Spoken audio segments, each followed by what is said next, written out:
আছে দুঃখ, আছে মৃত্যু, বিরহ দহন লাগে, তবু শান্তি, তবু আনন্দ, তবু অনন্ত জাগে।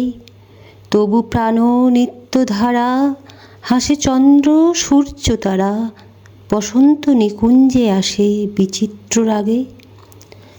Welcome to our channel Riva blog. আজ আমি একটি রবীন্দ্রনাথের কবিতা দিয়ে শুরু করলাম। তো বন্ধুরা, আজ আমি ঋষিখোলা ভ্রমণ নিয়ে একটি ভিডিও বানালাম। ঋষিখোলা সিকিম এবং ওয়েস্ট বেঙ্গল বর্ডারের একটি অফবিট জায়গা। কাজের চাপে ক্লান্ত মন শরীরকে একটু রেস্ট দেওয়ার জন্য, একটু আনন্দ দেওয়ার জন্য এটি অত্যন্ত ভালো জায়গা। আপনারাও যদি যান একটু ঘুরে আসতে পারেন। ভৌগোলিক অবস্থানের কারণে ঋষি নদী পশ্চিমবঙ্গ এবং সিকিমকে আলাদা করেছে, আর এই নদীর তীরেই গড়ে উঠেছে ঋষিখোলা। কালিম্পং থেকে মাত্র 36 কিলোমিটার দূরে অবস্থিত এই ঋষিখোলা।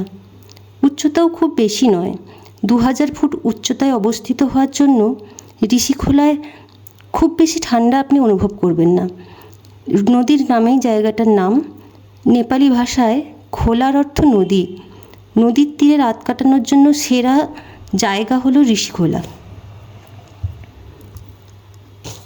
ঋষি নদীর তীরে ছোট্ট একটি পর্যটন কেন্দ্র, চারিদিকে সবুজ পাহাড়ে ঘেরা, রোদ ঝলমল আকাশের নিচে বসে এই ঋষিখোলার প্রাকৃতিক সৌন্দর্য অতি মনোরম। পশ্চিমবঙ্গ এবং সিকিমের সীমান্ত এলাকায় অবস্থিত এই ঋষিখোলা। তো বন্ধুরা, আমরা তো খুবই এনজয় করেছি। আপনারাও যদি চান একটু ঘুরে আসতে পারেন। ওকে বন্ধুরা, থ্যাংক ইউ। আজ আমাদের ভিডিও এতটাই। সবাই ভালো থাকবেন।